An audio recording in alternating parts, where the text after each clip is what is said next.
Bismillahirrahmanirrahim. Students, in today's lecture, you will be able to know about motion of mass attached to spring and terminologies related with oscillatory motion.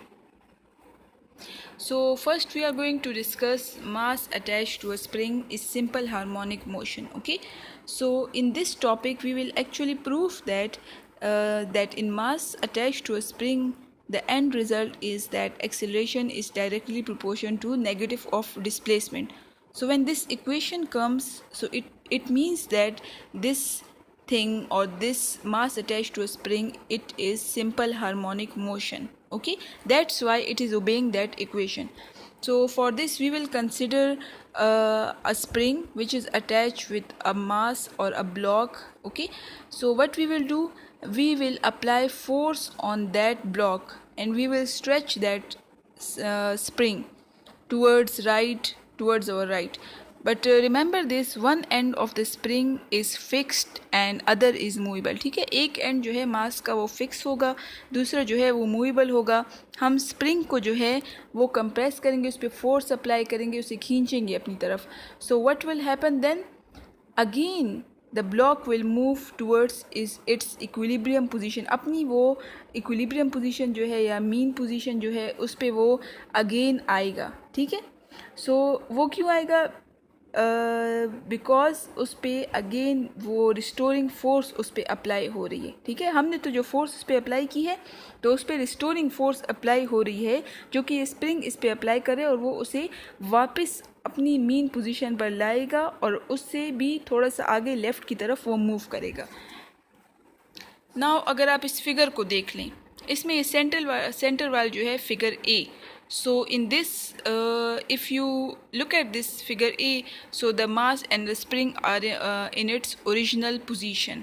Now if we applied force in figure B, so what will happen? It will move towards another point and it will covers a displacement x. ये आप देख लें B में ये x जो लिखा हुआ है, that displacement it will cover. Now when we release it, so what will happen?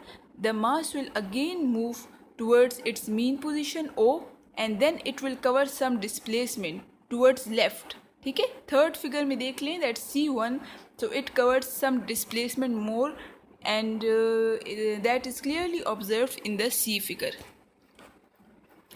Now we know that according to Hooke's law आपको कहता है कि that F is directly proportional to x or F is equals to minus kx. Okay, so this negative sign indicate that the elastic restoring force is always opposite to the displacement. Means कि जो force आप लगा रहे हैं तो restoring force जो होगा वो उसके opposite direction पर होगा. ठीक है, and this k is the spring constant.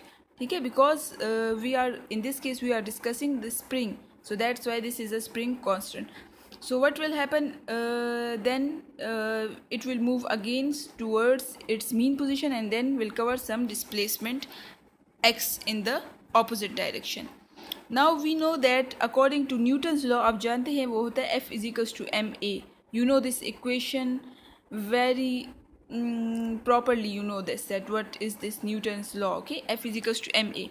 तो अगर आप देख लें तो दोनों f हैं आपके साथ, एक है f is equals to K X, दूसरा है f is equals to M A. इन दोनों को अगर आप कंपेयर कर लें तो आपके साथ क्या आ जाएगा, M A is equals to minus K X. Now if we move this m towards the other side, so what will happen, a is equals to minus k by mx. ठीक है, now this k by m is constant. what does it mean? ये k जो है ना ये spring constant है. ठीक है, इसकी भी एक फ़िक्स वैल्यू है और ये मास जो हम ले रहे हैं ब्लॉक, ये भी एक फ़िक्स वैल्यू है. मतलब हम ये नहीं कह रहे कि कभी छोटा मास ले रहे हैं कभी बड़ा ले रहे हैं, एक फ़िक्स हमने मास लिया हुआ है. So this is a constant. So instead of k by m we will write constant. So what will come, a is equals to minus constant x. Okay, और a is directly proportional to minus x. This a is, इधर आप centre में directly proportion consider कर लें. Okay बेटा, this is misplace. This relation indicate that acceleration of the body attached to a spring is directly proportional to a displacement. Therefore, its motion is simple harmonic motion. जब आपके साथ ये equation आ गया है कि acceleration is directly proportional to minus x, it proves that it is a simple harmonic motion. Now we will discuss the terminologies associated with oscillatory motion. ठीक है, वो टर्म्स जो कि ऑसिलेटरी मोशन के साथ डिस्कस हम करते हैं, जो उसके साथ लिंक करते हैं. First one is cycle.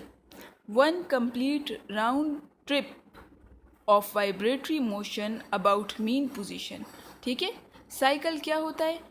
आपका एक कंप्लीट राउंड ट्रिप जो हो जाता है वाइब्रेटरी मोशन का. सपोज़ अगर आपका एक ऑब्जेक्ट है, वो पॉइंट ज़ीरो से गया ए पॉइंट तक, ठीक है, आपके राइट पर, फिर आया ज़ीरो पर, फिर आया आपके लेफ़्ट पर बी पर, ठीक है, फिर आया वापस ज़ीरो पर. तो ये कंप्लीट जो इसने ये राउंड ट्रिप किया, so that is cycle. Okay बेटा, this is TRIP. Okay, now time period. Time period is the time required to complete one cycle. अब ये साइकिल जो मैंने आपको एक्सप्लेन किया कि अपनी पोजीशन से लेफ़्ट पे गया, राइट पे गया, वापस फिर अपनी पोजीशन में आया, ये एक साइकिल कंप्लीट करने में जितना टाइम रिक्वायर्ड होता है, that we called it time period. Okay, the time required to complete one cycle. Now what is frequency? Frequency is the number of cycle that a particle complete in 1 second. मतलब ये है कि frequency में आपके time आपको पता है, अभी टाइम आपको पता है कि टाइम इज़ 1 सेकेंड. अभी आपने ये फाइंड आउट करना है कि एक सेकेंड में आपके पास कितने नंबर ऑफ साइकिल पास हुए हैं किसी पॉइंट से. ठीक है, इसी तरह अगर आप वेव्स में अगर आप देख लें तो आप ये कह सकते हैं कि एक पॉइंट से कितने वेव्स पास हुए हैं एक सेकंड में. So in frequency we always know the time, but we are actually checking that how many waves और how many cycle, okay, that complete in 1 second. Now displacement is the distance of oscillatory body from mean position. Oscillatory body का distance जो है mean position से, यानी अगर पिछले diagram में हम देख ले मास स्प्रिंग में, तो वो ज़ीरो से जब वो राइट की तरफ गया, लेफ़्ट की तरफ से गया, अपनी मीन पोजीशन से वो जितना डिस्टेंस उसने कवर किया उसे हम कहते हैं displacement. Okay, now amplitude, the maximum displacement of a body from a mean position. Amplitude भी वही डिस्प्लेसमेंट ही है, बट मैक्सिमम डिस्प्लेसमेंट. ठीक है, ज़्यादा डिस्प्लेसमेंट जो वो ज़्यादा से ज़्यादा डिस्प्लेसमेंट जो कवर कर सकता है अपनी maximum, that we call it amplitude. Okay student, hope you will understand it.